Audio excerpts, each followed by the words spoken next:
but we have over 50 generators, which are major generators that create the triple phase, or rather triple phase generators that provide the power that you need to start our pumping system. This will restore close to 80% of our customer base within 72 hours of the all clear and turbidity settling. We can't say definitively where turbidity will be a particular challenge and how much of a challenge it will be, but we expect to get to 80% of our customers with sporadic supply after 72 hours, because generators do have to cool, they do have to break, they do have to take their time for service and for refueling, etc. So it won't be 72 hours and everything back up and running, but 72 hours that there will be supply that allow people to catch water, to store, to backfill their storage, and to be able to manage. We've also engaged 4 mobile generators that will move to remote areas that we expect that are hardest hit, so at least they're able to get some water and able to backfill their storage as well.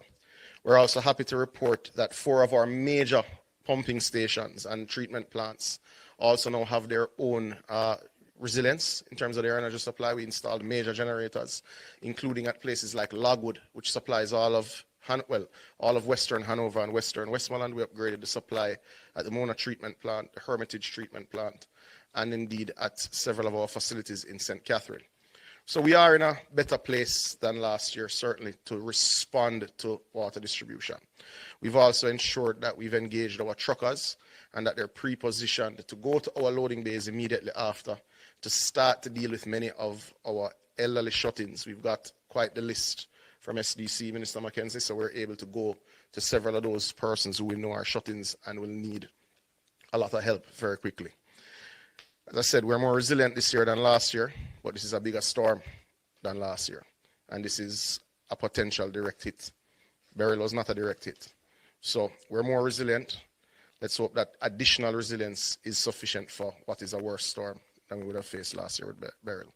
God bless Jamaica. Stay safe and stay smart and listen to the official sources of information.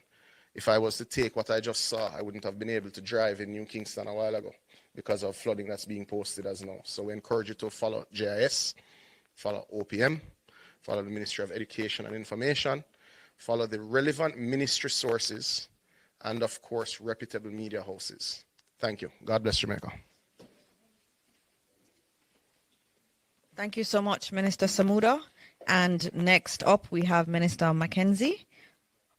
But I think Minister Vaz is asking if he can go first. So we're going to have Minister Vaz, our Minister of Energy, Telecoms and Transport.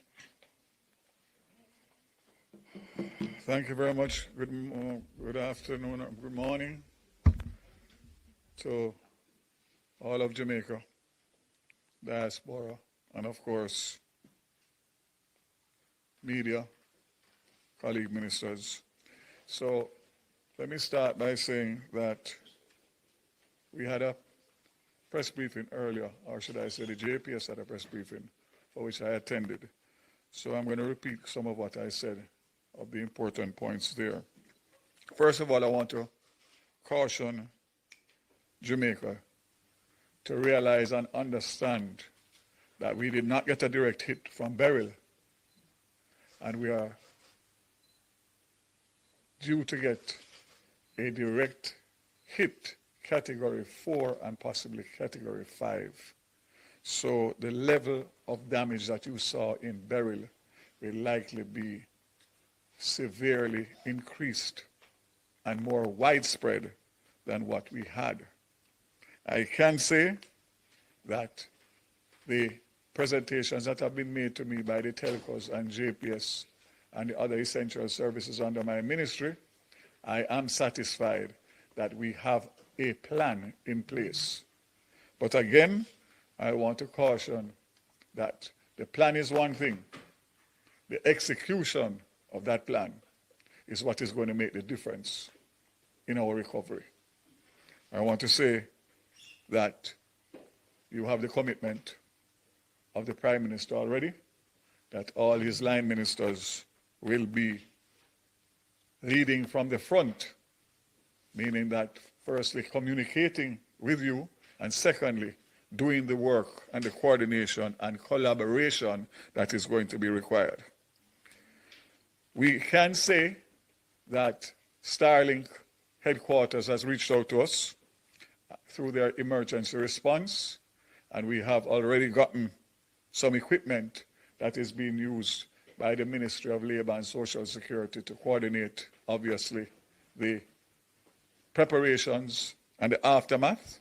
And I can say that Otben also has either received or will receive shortly another set of equipment that will allow for us to be able to communicate during and after the storm. So we will intensify that as needed, depending on when the assessment is taking place after and what additional we need. I can also say that both international airports are now closed. We accommodated 11 flights out of Montego Bay this morning, and we closed at midday. JUTC remains operational for evacuation, and they are coordinating as we speak with ODPEM and the police. As the storm draws or the hurricane draws nearer, obviously there'll be more requirements for us to be able to respond. I want to say again, at this point, there's always been a hesitancy when evacuation orders are given. Do not take this one lightly. This may be the one. So follow the instructions of ODPEN and Minister Mackenzie and the government of Jamaica, because we have your safety in mind. And top priority, low-lying areas. I'm sure Minister Mackenzie will speak on it, so I will leave it for them. The toll, east, west, and north, south. I have already signed the order, and I'm just waiting to effect it. It's Way Day! Score up to 80% off area rugs, up to 60% off mattresses, up to 60% off bedroom furniture, and way more. So don't miss it. Way Day runs October 26th through 29th. Wayfair, every style, every home.